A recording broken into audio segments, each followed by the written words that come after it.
A série que traz as 48 seleções da Copa do Mundo de 2026 está no ar. E neste 39º episódio, tá acabando, hein? Vamos falar da Croácia. Quem são os principais jogadores, o treinador, qual que é o estilo de jogo, qual que é o provável time titular, como foi o ciclo e até onde dá para a Croácia nessa Copa. Tudo isso e muito mais a gente fala a partir de agora no canal Miguel Fortunato Futebol de Seleções, seu lugar para ficar bem informado sobre as coisas da Copa de 2026. Peço o seu like, peço a sua inscrição para você que está chegando agora, seja muito bem-vindo, e também que você assista o vídeo até o fim e diga a sua opinião sobre a seleção da Croácia. Bora lá, este país de... Arredondei, tá? 3 milhões e 800, mais ou menos, milhões de habitantes, né? Quase 4. E é um país que lembra muito o Uruguai, né? Um país pequeno e que consegue produzir vários grandes jogadores lá no cenário europeu. Uma ex-parte da Iugoslávia que se tornou o principal país, né? Dentre os países ex-Yugoslávia no futebol. Hoje dá para falar que a Croácia é a principal nação do futebol daquela região da Europa, né? Já são 7 participações em Copa do Mundo em 3 semifinais. É uma loucura a gente pensar que a Croácia, essa vai ser a 7ª, né, em 2026. Das 6 Copas que ela jogou, em 3 ela cai na fase de grupos e em 3 ela chega na semifinal. Ou é 8 ou é 80, né? E o melhor resultado foi o vice-campeonato na Copa de 2018, um feito espetacular, né? Comparado a outros aí. Se você pensar países que foram vice-campeões daquela região da Europa, do mundo, né? Como, por exemplo, a Tchecoslováquia, que era um país muito maior, e a Hungria, que era um país assim que tinha uma geração fora de série, você vê o tamanho do feito dessa Croácia, que foi vice-campeã em 2018 e que na Copa seguinte chegou em 3º lugar. É impressionante, né? A gente está falando de uma das 2 seleções, né, que chegou na semifinal nas últimas 2 Copas. Só a França também chegou, assim como a Croácia, na semifinal das últimas 2 Copas do Mundo. Bom, vamos falar do ciclo. A Croácia fez uma eliminatória de jogo tranquila, 5 vitórias, 1 empate e 2 derrotas. Na Eurocopa, uma campanha muito decepcionante. E é curioso esse paradoxo, né? Muito bem nas Copas do Mundo e muito mal nas Euros. A Croácia, nesses últimos anos, caiu num grupo que tinha Espanha, Albânia e a Itália. Deixou a desejar, né? De 24 não ficar entre os 16, ficou uma imagem ruim. Mas o trabalho seguiu e nas eliminatórias para a Copa, o principal oponente do grupo era a Tchequia, né? E a Croácia goleou por 5-1 um jogo, empatou o outro, passou muito bem pelos tchecos e saiu aí com 7 vitórias, 1 empate e nenhuma derrota. Na Nations League, a Croácia foi muito bem nas 2 edições. Na primeira, 22-23, foi vice-campeã, perdeu para a Espanha na prorrogação, afinal. E na seguinte, foi para as quartas de final e assim, ganhou o primeiro jogo da França de 2-0, acabou tomando 2-0 na volta e perdeu nos pênaltis, mas poderia ter avançado mais e foi uma belíssima campanha dos croatas. Amistosos, 6 jogos, 5 vitórias, nenhum empate e apenas a derrota para o Brasil. Então, se a gente for olhar aqui, olhando essa tela como um todo, a Euro foi um acidente de percurso, né? A gente pode falar, porque o restante todo foi muito bom, muito seguro e com excelentes resultados. Vamos falar deste técnico bósnio, Zlatko Dalic, um dos melhores técnicos do futebol de seleções, né? Acho que isso é inegável. Quando o assunto... Toda vez que você vê algum ranking aí de treinador de futebol de seleções, aí a galera coloca lá os técnicos mais famosos, né? Ninguém mede o trabalho, né? Se você vê um ranking dos melhores técnicos do futebol de seleções e o Dalic não tiver no top 3, desconsidere, desculpa. Porque é um trabalho espetacular, ele está desde 2017 na seleção da Croácia, disputou 2 Copas do Mundo e levou a Croácia a uma final e a uma semifinal, superando a Argentina, ganhando por 3-0 na primeira fase em 2018, eliminando a Inglaterra, depois de ter passado por 2 prorrogações nas fases anteriores, eliminou a Inglaterra na prorrogação, né, um time muito resiliente em 2018, e eliminou o Brasil na Copa de 2022. Então, assim, elevou a Croácia de patamar, né? A Croácia já tinha a grande campanha de 98, mas parecia uma coisa isolada. Agora não, a Croácia já subiu de patamar porque não tem mais medo. Qualquer grande que aparecer no meio do caminho, ela já sabe os gigantes que ela já superou.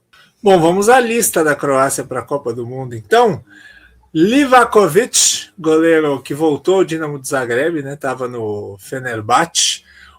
É o titular, né? Foi o titular na última Copa, herói na disputa de pênaltis ali contra Japão e contra Brasil. Aí você tem os reservas dele, são o Kotarski, do Copenhagen, e o Pandur, goleiro do Hull City. Defensores, Gvardiol, do Manchester City, que aí a gente vai ficar de olho, é um dos jogadores para ficar de olho na condição física, jogou muito pouco nessa temporada, né?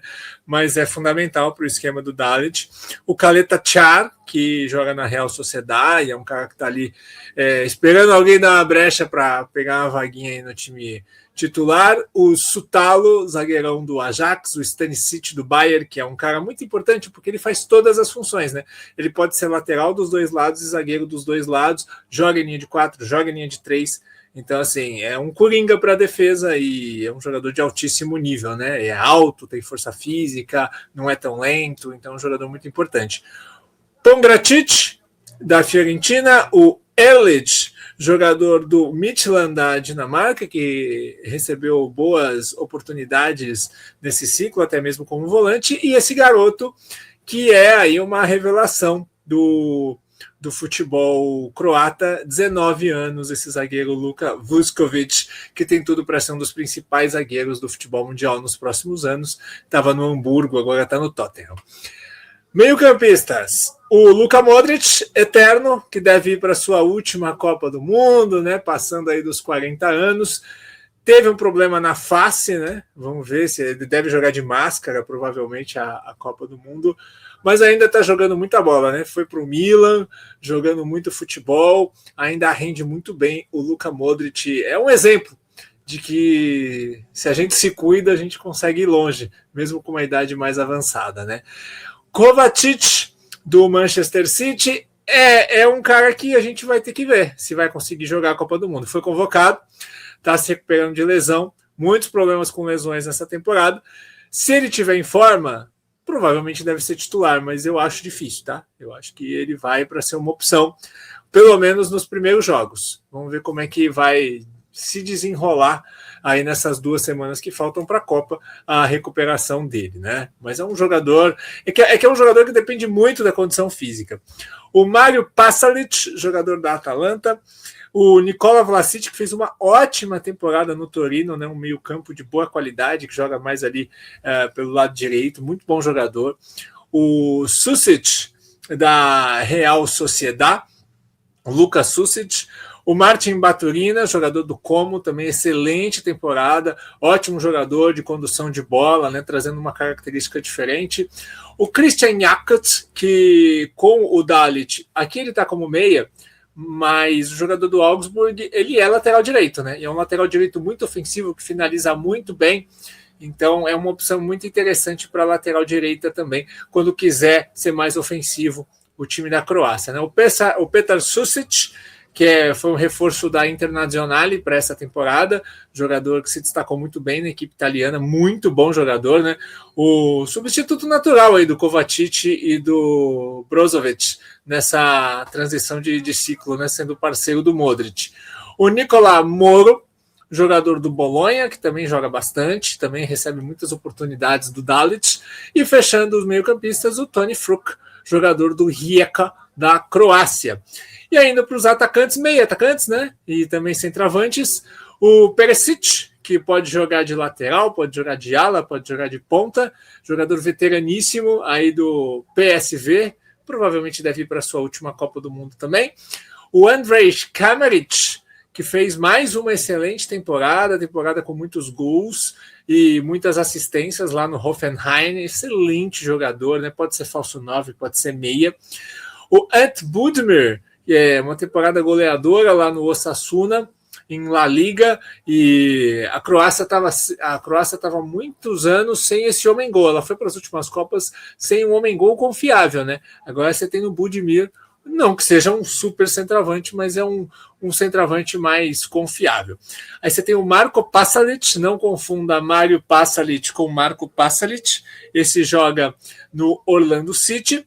O Petar Musa, que joga no Dallas dos Estados Unidos, e fechando o Igor Matanovic, temporada de 15 gols no Freiburg, vice-campeão da Europa League, outro jogador, outro centroavante que vem de boa temporada. Então, a Croácia ganha aí esse upgrade em uma posição, apesar de ter perdido em outras. Essa é a lista da Croácia. Vamos ao nosso campinho, né? A gente está falando de uma seleção que gosta de controlar o jogo, gosta de controlar com posse, né? Se defender em bloco médio, não tem uma transição tão rápida, então é uma seleção que gosta de se defender com segurança e quando tiver a posse, ela controlar o ritmo do jogo, ela deixar o jogo mais lento, fazer a bola fluir e buscar aproveitar as oportunidades para fazer seus gols, seja em cruzamentos, seja em chutes de fora da área, seja alguma jogada combinada. O goleiro Livakovic, aí na zaga, você tem muitas opções, né? O Dalit, na maioria dos jogos, ele jogou nesse 4-2-3-1. Mas, nos últimos 2 amistosos de março, a Croácia jogou com 3 zagueiros. Então pode acontecer, aí vai variar de jogo para jogo, né? Com 3 zagueiros aqui, você pode tirar aqui um dos 4 e simplesmente colocar mais um jogador ali mais à frente, né? Porque o Stanisic e o Gvardiol, que fazem as laterais, eles são jogadores zagueiros, né? Então é só tirar o Sutalo, por exemplo, porque o Vuskovic está sendo titular absoluto.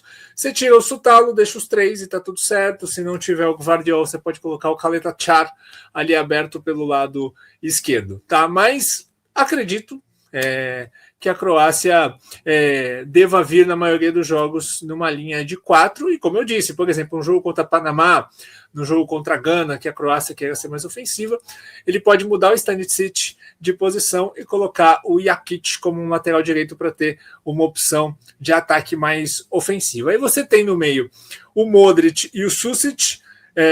Se não tiver o Modric, complica, né? Aí perde muita qualidade. Eu acredito que entraria o Vlasic no lugar, porque é o jogador que tem mais essa qualidade de passe, mas eu acredito que o Modric vai estar em condições, né, para fazer essa dupla, o Modric mais condutor e o Susic um jogador que pisa mais na área. Quando está defendendo, muda um pouco, o Modric ataca um pouco mais ali na subida da pressão, e aí o Susic fica mais na primeira linha. É um funcionamento bem interessante. Aí você tem o Pasalic aberto pelo lado direito, sendo esse cara que cai muito para dentro, por isso que eu acho que o Jakic vai jogar em muitos jogos. O Kramaric, esse cara que encosta muito no 9, e o Perisic, que fecha a linha de 5, é impressionante, né? Outro cara que se cuida muito.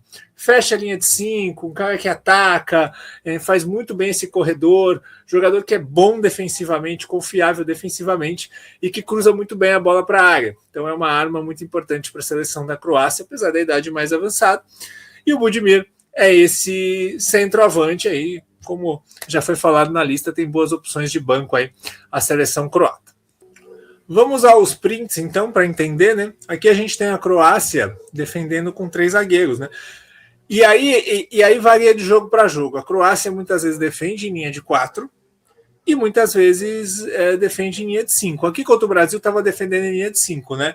A gente não vê o Perisic, que ele está aqui embaixo na imagem, mas estava defendendo em linha de 5, e aí fica uma linha de 3 no meio campo e 2 atacantes aí na frente para dar esse primeiro combate. Mas a Croácia, ela compacta as linhas e ela morde muito no meio campo, ela quer recuperar a bola no meio campo, ela não vai baixando a linha, não.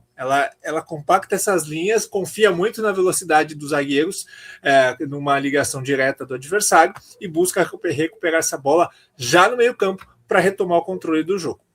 Desenhos muito claros aí, né? A gente vê a linha de 3 formada, e é isso que a Croácia quer, né? O Modric com posse, como está nessa imagem do jogo contra a Tchequia, né?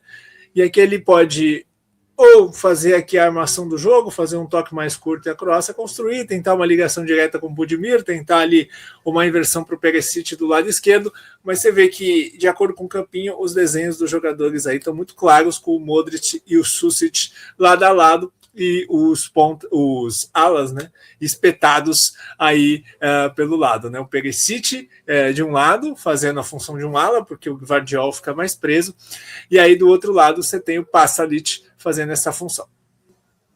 A Croácia mais perto do gol, ela coloca 3 jogadores ali na entrada da área, né? É um time que vive muito de cruzamentos e chutes de fora da área. Então são 3 jogadores ali para buscar um cruzamento e sempre um ou 2 homens na sobra, né? Com 2 jogadores dando amplitude. Assim que a Croácia trabalha com posse, né? É um time que tem pouco drible, então busca essa jogada, tanto a jogada aérea como também a finalização de fora da área. São muitos gols de fora da área no ciclo. Bom, vamos projetar a Copa do Mundo da Croácia. Estreia contra a Inglaterra em Dallas, depois joga contra a seleção do Panamá e Toronto e fecha contra a Gana na Filadélfia. Se passar em primeiro, pega um terceiro colocado. Se passar em segundo, enfrenta o segundo colocado do grupo ali de Portugal, Colômbia, RD Congo e Uzbequistão. Estou imaginando a primeira Copa meio termo da história da Croácia, sabe? 3 Copas caindo na primeira fase e 3 Copas chegando na semifinal. Eu acho que chegou a hora da Croácia passar de fase com tranquilidade. Eu acho que a Croácia tem tudo para passar por Gana e Panamá, ou pelo menos fazer 4 pontos nesses jogos. De repente dá até para empatar com a Inglaterra, né? Sempre um jogo duro, um duelo europeu vai ser um jogaço na primeira rodada. E aí depois ir avançando, pelo menos um mata-mata. Vamos ver até onde os croatas vão. Mas eu acho que passar da primeira fase e fazer alguns mata-matas tá bom, né? Eu não sei se tem força para chegar numa semifinal de novo. Afinal de contas, os principais jogadores estão envelhecendo e estão surgindo novos jogadores, um momento de transição. Mas é um adversário chatíssimo de ser eliminado, muito resiliente, não desiste, supera prorrogações, é um oponente duríssimo para qualquer seleção dessa Copa, né? O jogo contra o Brasil, eu acho que foi meio enganoso, né? Achei que foi meio enganoso. A Croácia dominou o Brasil no segundo tempo e aí um pênalti bem discutível ali em cima do Endrick, o Brasil conseguiu encaminhar a vitória, mas na hora das alterações a Croácia engoliu o Brasil no segundo tempo, né? Então assim, é bom abrir o olho, é sempre forte, é sempre difícil de ganhar da Croácia, certo, gente? Um grande abraço para vocês, eu quero saber a opinião de vocês, até onde vocês acham que a Croácia vai na Copa do Mundo. Um grande abraço.